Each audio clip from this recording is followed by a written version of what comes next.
yesterday happened to us. Our people don't.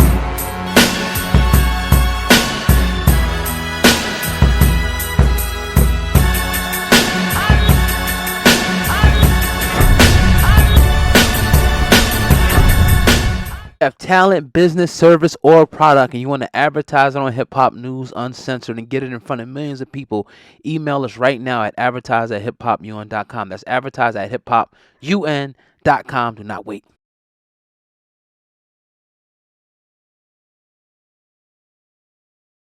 Try to get any type of CMOS, always check it and make sure it's not hard. CMOS is not this hard. Feel like plastic. Stuff is fake, man. But anyway, we've been doing that since 1977. And since Nipsey, once Nipsey put my dad's name in his record, he mentioned my dad on his album, then it just exploded. You know what I mean? Let's go there with Nipsey. We unfortunately lost him a couple years back, just did the trial, and brother was found guilty of murder. We all know that, but the link to Dr. Sebi and Nipsey Hussle was very strong. Nipsey was said to do a documentary, and of course, a lot of rumors came out that he got killed because he was rocking with Dr. Sebi. So talk about that relationship and the documentary. See, that's another. That's not what. No, it wasn't. He wasn't killed behind rocking my dad like that. No, you know what I mean. I don't know everything what Nip had going on, but he knew that cat. You know what I mean? They knew each other. They were friends, and they was from the same set. Right. So, a lot of people think that he was paid by the government and all that. If he was paid by the government, just think about it once again. If he was paid by the government, once he killed Nip, they would have you would never heard from him again. You know how they have those safe houses? He would have been in the other country, all this other. He would have assumed under a different name. You know what I mean? But you got to remember when you're dealing with elements like with gangs and stuff like that, they come from another type of perspective. When it comes down to disrespect, you know what I mean? He was supposed to be called a snitch and blah blah. But in any event, now Nip wasn't murdered because of my dad. Absolutely not. If that's the case, we finished the documentary with Nick Cannon. You know what I mean? Then nobody try to kill Nick. Nick is running around having kids everywhere, man. So if that was the case, he completed the documentary. Nick Cannon went to Honduras and everything. And he was taking our products, using our products. He was using my bioelectric tonic. He was using my son's CMOS. We was giving Nick products for about 6 months, and we helped Nick with his lupus. I seen an article that your dad claimed to cure Michael Jackson of opioid addiction. Can you clear that story up? Yes, he did. Michael Jackson, he had a problem with opioids, and he couldn't sleep. He had trouble sleeping. And my father started giving him products. A couple of times I was with my dad when we went visit with Michael Jackson. He was a cool dude. A lot of people have a misconception about Michael Jackson.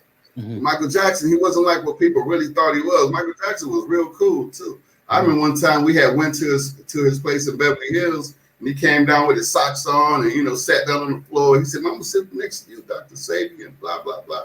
He had a hole in his socks and all that stuff. You know what I mean?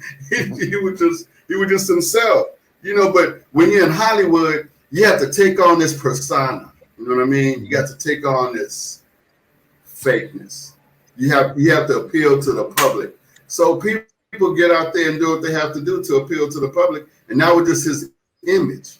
But that wasn't a real Michael Jackson. But anyway, to get back to that question, yes, he did help Michael Jackson with that.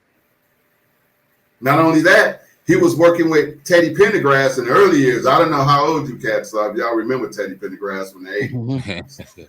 But Teddy Pendergrass was an R&B singer. Huh? Y'all remember Teddy? Yeah, yes, sir. Yep. Yeah, Teddy Pendergrass. But anyway, he was bringing back Teddy Pendergrass his mobility. He started having feelings from his neck down. But what happened with Teddy, he didn't want to finish financing the herbs that my father's providing for him. So my father just stopped dealing with them. Yeah. It's a whole host of others. You know, with Left Eye, he helped Left Eye. She used to come out to she used to go out to our healing village in Honduras, which is still running. My brother and my son, and they out there making it happen. They done revamped everything. And in fact, my son was just out there with Andrew Wiggins. He was out there with Andrew. Andrew wanted to visit, you know, the village out there. So he was out there with Andrew about 2 weeks ago. After he won a championship, he called my son and said, man, I need to chill out for a minute. I want to go out to the Usha village and kick it. And he met my son out there, and he rocked it out there for about 2 weeks. Talk about the documentary. When is it supposed to release? When is it set to go? What should we expect from it? Well, the documentary is done. You know, out here, they keep having this in LA. They keep fluctuating this thing with the pandemic and, you know, with the, you know how this stuff is going down, you know, with this pan. So I think Nick wants to release it at the theaters. But I'll tell you, like what he told me and some other people. He said, well, it'll be out any given Sunday. So that's all, you know, I can only give you also. Any given Sunday, it'll be here. But it's coming. It's coming. In fact, if you will pull up the trailer, Strong Enemies, you can see some of the clips to it. Do you know where it's supposed to set the release? Like what streaming platforms or anything like that?